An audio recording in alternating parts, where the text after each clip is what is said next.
Hello mga ka-update, ito po ang inyong mga lingkod. Ito ba si Mama Loy? Ito po si Ate Myrna. At ito po ang naka-ASP Studio. Ay, oh. Si Mama Ogs, ano pa nga ba ang lagi niyong inihirit sa amin? Ay!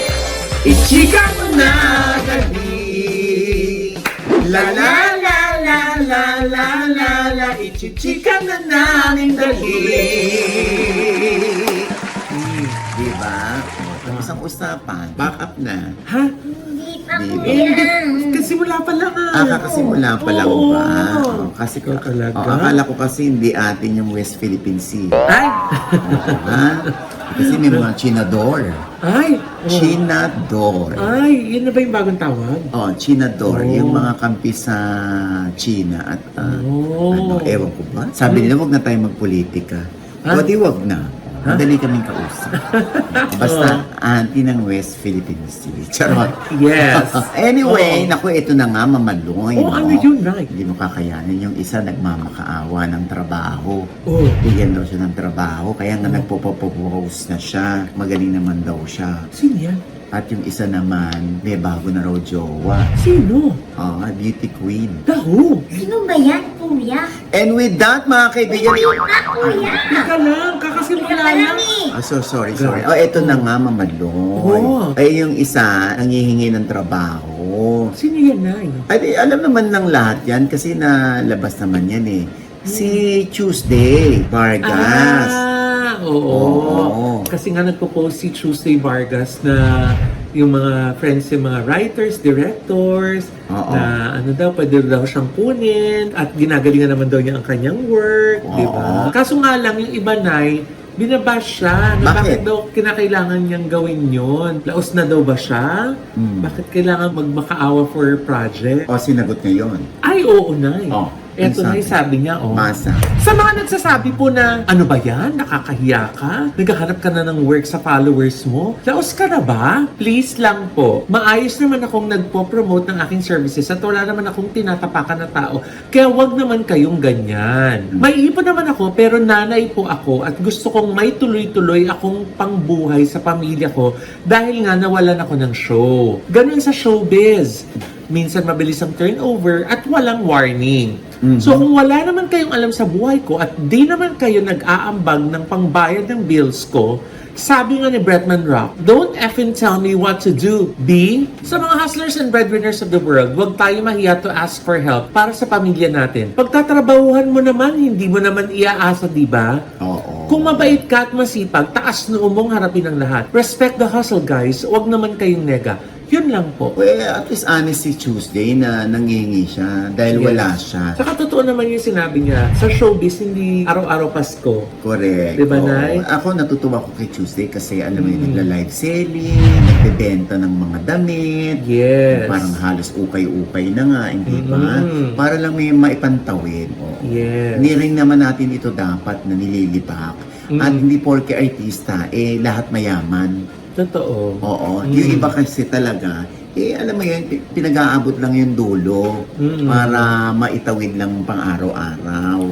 At saka na pagsanay kami trabaho, tapos biglang wala kang trabaho at hindi mo sure kung merong dadating na trabaho. Oo. Talagang magkukumahog ka, di ba, Nay? Correct. Magkukumahog ka na magkaroon ng Oo. work dahil nga alam mo na hindi natatapos ang mga bayarin. Kaya kailangan mong paghandaan. This early, di ba, kailangan mong maghanap ng trabaho. Gaya nga nung sinabi ni Dumbledore dun sa Harry Potter, di ba? Ano sabi niya? Help comes to those who asks for it, di ba? Tama naman. Dadating yung tulong sa'yo kung with all humility, marunong ka rin humingi ng tulong. Di ba? Minsan yung iba, wala na nga tapos ikaw pa yung isipin mo pa yung pride mo kung magtatanong ka kung saan may work. Di ba? Correct. Oo. Kaya hindi natin dapat pinagtatakhan yan. Yes. Oo, dahil kahit sino naman talaga, alam niyo, ang dami nga nang iingi rin sa akin ng trabaho na artista. Di mga ganyan na, hindi ko naman sila, ay, bakit kayo wala kang trabaho?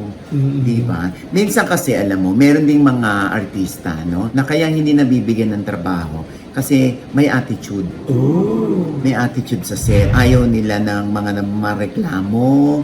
Ayaw nila ng labag po ito sa aking prinsipyo. Hindi ko po to babanggitin tong linya na to dahil ayaw ko po ng ganito. Para pong nanlilibak yung dialogue.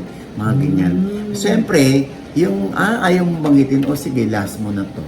Ay? May mga ganyan. Hindi naman yan, kuya, si Tuesday. Baka si Monday ito. Okay ka? Hindi naman. Ito si Brenang, iintriga pa, sampalin kita dyan eh. Sinasample ko lang yan na may mga artista talaga na ayaw katrabaho yung mga alam nilang mareklamo. Kaya lagi kong bilin sa mga estudyante ko, pag kayo nagkaroon ng trabaho, pag kayo nagkaroon ng taping, huwag kayo magpapakita ng attitude sa set. Tapos parang lalaitin nyo or sisinuhin nyo yung production staff or yung PA.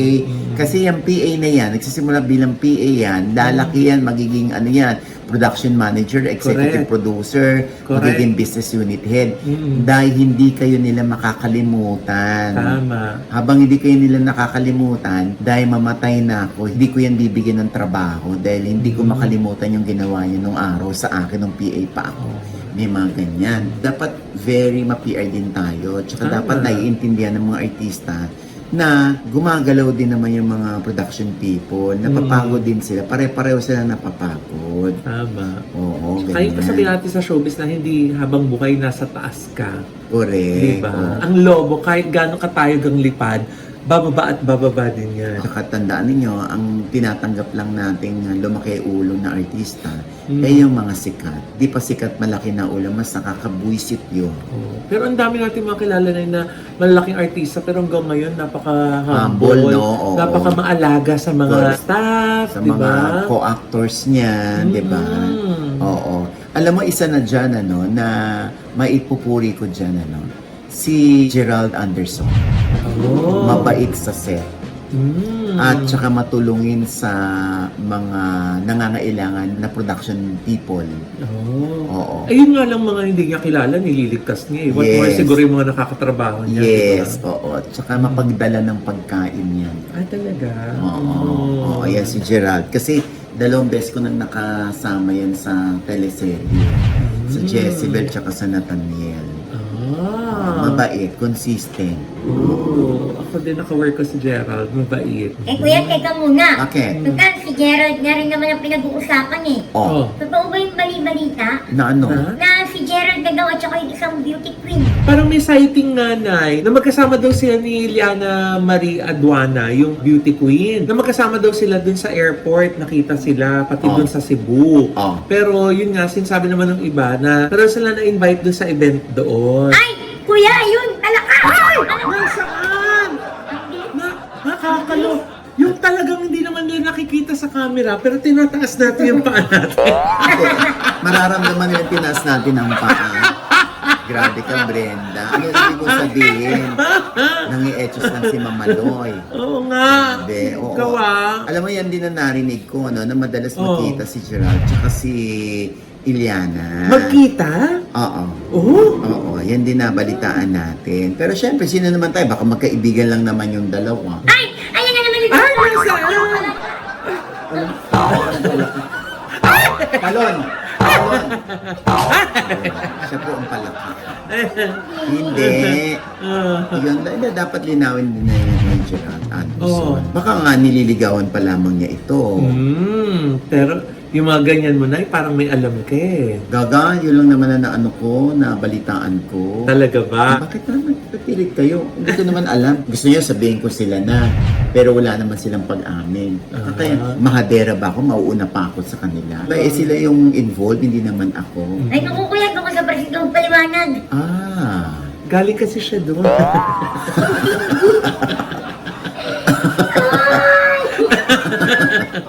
Yan, di ba? Talbog sa'yo. Anyway, naku, yan na nga. Basta, abangan natin si Gerald kung may aaminin na siya tungkol dito sa beauty queen. Kasi nga, lagi natin nakikita yung mga friends niya talaga sa showbiz eh. Oh. Di ba? Na mga masaya siya pagkapiling yung mga barako niyang friends na lagi niyang kasama sa mga layasan. At saka, Diyos ko, kung totoong sila man at hindi pa sila umaamin, eh hayaan natin sila dahil sila naman ang may katawan. Siyempre, di ba? Kung wala naman silang ibang tinatapakan. Ayun! Kanya ko hinihintay eh. Alam mo, Hader, Ha? sa palig ko. Ngayon ako mahinihintay. Kasi kung di mo masasabi, ako yung magsasabi. Buti na nasabi ko na. At saka meron pa isa. Ano? Nasa tamang edad naman sila.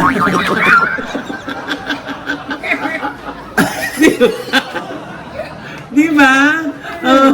Kung sa bago. Ay, no. Di ba? Uy, napanood niyo ba yung interview pala ni Sara Labati dito kay Kylie Minogue? Ay, kay Kylie Minogue. Sorry. Kay Kylie Versosa. Kylie Minogue tuloy. Oo, napanood niyo yun. Kinaya. Hindi ko napanood. Hindi- English ng English na Oh, English na ano? more than an hour kasi. Oo. Alam mo, yung mga Ano? sa comment section, matatagpuan mo doon na parang kasalanan ni Richard. Hindi ko pa napanood eh. Kasi ako naniniwala ako, ito si Sarah, ini-interview ni Kylie. Mhm. Di ba? Si Sarah nagkukwento, so siya yung bida ng kwento niya. Katulad natin, Mhm. pag tayo nagkwento ng tungkol sa sarili natin, kami naman ang bida ng sarili namin. So, normal yon. Mm. Okay? Pero hindi na itanong doon ni Kylie kung does Richard provide for the kids? Hindi na tanong. Pero parang lumalabas sa comment section na parang hindi masyadong na-emphasize ni Sarah na lahat ng gastos ay kay Richard. Pero lahat ba? Lahat. Oo, lahat daw. Yan ang sabi ng aking source. Oo, na alam naman daw ni Sarah Labati kung sino talaga yung gumagastos. Pero hindi naman natin ini-invalidate yung narrative ni Sarah. Kasi yung narrative niya yun, di ba, sa again, pag tayo nagkwento, tayo ang bida ng kwento natin. Kasi alam mo naman, syempre, wala namang sweldo ang pagiging nanay, tandaan mo yan. Oo. Lalo na kung ginagampanan mo ng maayos, Mm. ng matino, at responsable ka bilang nanay, Mhm. walang sweldo yan. At saka hindi mo rin mabibigyan ng amount na ang pagiging ina. Lalo nga gaya ng sinasabi mo na ginagampanan mo naman siya to the best of your ability. Oo, diba? oo, na hindi mo pinababayaan ng anak mo. Mm. Ako pag tinatanong ako, Mm. mabuti ka bang ama? Mm. Alam mo lagi ko sagot, Ano? hindi ako ang dapat na sumagot niyan. Mm. Mga anak ko. Kasi hindi para magbuhat ako ng silya ko, Mm. para ibida ko, o para ipagmalaki ko yung sarili ko bilang tatay. Tama. So dapat, ang tinatanong, mga anak ko. Ngayon, pag tinanong mo sa akin, Mm. ano number ng mga anak mo? Oh. Tatawagan ko sila kung yun ang gusto mong mangyari. Ha? Binigay mo yung number. Ako na lang ang sasagot. Alam ko ang sasagot ng mga anak ko. Good provider ang tatay ko. Uy, kuya, ikaw din naman pala ang sasagot eh. Eh, hinihingi yung number ng mga anak ko. Pasensya na. Oh, hindi. Seriously speaking, yun ang pwedeng si Sarah sabihin din yan. Mm. How are you as a mom? Are you hands-on? Are you responsible? Mm. Di ba? Kaya sabihin niya ni Sarah na, no, it's not for me to answer that question. Mm. It's for my kids. Because my kids know me so well. Mm. Na alam nila kung gaano ko ka-hands-on. Kung yun ay isasagot ng mga anak. Mm. Di ba? Tama. Ganun yun. Kahit si Richard, kunwari, si Richard Gutierrez, tanongin natin, how are you as a father of your kids? No, it's not for me to answer. You ask my kids. Kasi ang mga bata ang nakakaalam kung pinababayaan ba sila ng nanay o ng tatay nila. Kung sila ba ay hinahatid at sinusundo sa school ng tatay o ng nanay. Kung sila ba ay pinagpe-prepare ng baon bago pumasok sa school. Sampo lang ba yan, kuya? O totoong nangyayari ngayon? Sample nga lang. Oo. Kahit ikaw, Mrena, pag tinanong ka, gaano ka kabuting ina, ang isasagot mo ay, Eh, kuya, hindi para magbuhat ako ng bangko ko. Tanungin niyo na lang po ang anak ko. parang hindi na sagot ko, inulit mo lang. Eh, yun nga, kuya, syempre, parehas tayong may anak eh. Kaso ang hirap naman nun, Nay. Oh. Paano pag 8 months old pa lang yung bata, hindi pa yung matatanong? Tanungin niyo yung yaya. Hindi. Ano ba nag-explain kayong dalawa kanina? Minsan tayo bilang mga magulang, feeling natin, nagawa na natin lahat para sa mga anak natin. Pero minsan, sila, feeling nila, kulang pa yung nagawa natin. Oo. Minsan nakakatampo din yung ganun, di ba? Oo. Kasi parang tayo, to the best of our ability nga, di ba? Alam natin na nakapag-provide tayo ng time, ng resources, ng love. Mm-mm. Pero sometimes, feeling nung ibang anak, it's not enough. Yes. Anyway, alam naman natin ang sitwasyon ng dalawa. Si Richard at si Sara Labati ay hiwalay. At hindi ko naman din alam kung ano yung usapan nila sa kanilang co-parenting style. Di ba? Kung paano sila maghati sa oras sa bata. Di ba? Pero sa mga ganyan sitwasyon na, di ba, ang lagi mong sinasuggest, sana mabigyan yung mga bata ng ample time with both parents, di ba? Oo. Makita sila magkasama. At saka yung hayaan sila magkaroon ng kanilang personal na relationship Correct. with their mom, with their Correct. dad, di ba? Oo. Para lumaki sila na hindi nila mararamdaman na may kulang kasi alam nila na hindi man magkasama yung magulang nila, pero busog sila sa pagmamahal ng dalawa, di ba? Correct. Oo, tama naman yun. Eto na nga, Mamaloy, tila hindi na nakapagpigil pa ang kakambal ni Richard na si Raymond dahil napanood nito ang buong panayam ni Kylie kay Sara Labati na ang lumalabas sa interview na parang hati sila sa mga gastusin para sa mga bata. And we quote Raymond, "My brother provides for his kids, period. School, hobbies, travel, clothing, stuff, and everything else they need. The kids split their time equally between both parents. I cannot sit here and watch this and not state facts. I wish this was clarified during this interview." End of quote. At ito pa isang balita, Mamaloy. Ay, ano yan, Day? Eto. Eto na nga, Nay, ang pelikulang nag-viral dahil daw Englishan ng Englishan ay nag-premiere night na noong February 10. Ito ang The Loved One na pinagbibidahan nina Ann Curtis at Jericho Rosales under the direction of Miss Irene Emma Villamayor. Kasama rin sa naturang pelikula sina Catriona Gray, Joyce Burton, Max Eigenman, Ian Pangilinan, Adrian Alandi, Jackie Lu Blanco, Mari Caimo at Ara Davao. Kwento ito ng magsing-irog na may magkaibang nais sa buhay. Mayroon bang mag-a-adjust? Meron ba magpaparaya? Magtatagal kaya sila? Yan ang mga dapat alamin. Kaya naman sugod na sa mga sinihan nationwide dahil showing na starting today, February 11, ang The Loved One. Ayan. Ay, ayun. And with that, mga kaibigan, ito po ang inyong mga lingkod. Ito po si Mamaloy, mga nanonood po sa amin, hindi pa namin subscriber, please subscribe now na click na namin subscribe button na nandiyan sa ibaba. At kung naibigan niyo po yung ating episode na meron kayong komento sa lahat ng aming chika, comment below, click like button, huwag kalimutang i-click ang notification Dahil bell. pag kilik niyan, kayong unang-una manonotify na meron kaming latest update. At syempre pa, ang kanya-kanya naming channel. Yes, sana manood at mag-subscribe po kayo sa YouTube channel ko. That's Mamaloy, M-A-M-A-L-O-I. Meron po tayong bagong vlog dyan. And of course, we'd like to thank Envy Skin Beauty and Wellness Center for skin, face, body, and wellness. Nandun po sila sa Marig na siya, tapat lang po ng ABS-CBN sa ground floor po ng Grandia Place. Tingnan mo naman ang mukha ko, te. Ang payat-payat ko Diba? na. Nakakaloka, Oo. oh. Grabe, ha? Diba? Slim na slim na. Doc Rhea Trinidad, ikaw na talaga. Ng Yes. Skin Beauty and Wellness. 7 kilos ang aking ibinaba. Yay! Kaya ang dami na pupunta dyan, nagpapaconsult na sila. Yay! Ha? O, pero hindi ganun kadali yun, ha? Oo. Kailangan niya ng mga lab test, kailangan ma-approve kayo. Oo. Kasi Kasi doctor-guided po yan, Correct. yung Oo, slimming program na procedure. yan. Oo. At syempre, ang Gorgeous Mother Yes! Clinic. Oo, dyan naman po sila sa tapat lang po ng Christ the King Church sa E. Rodriguez. Yes. At syempre, doon naman po sa gilid naman po ng Christ the King Church, nandiyan naman po ang Anytime Fitness, Hemady Square Branch. Thank you so Ayan. much, Coach Mark. Ayan. At ikaw naman, Rena. Yes, hello mga ka-update. Pa-follow naman po ng aking FB page. At yung Rena po, F-R-E-N-A. Yes! Friend of Jessica D. Wow.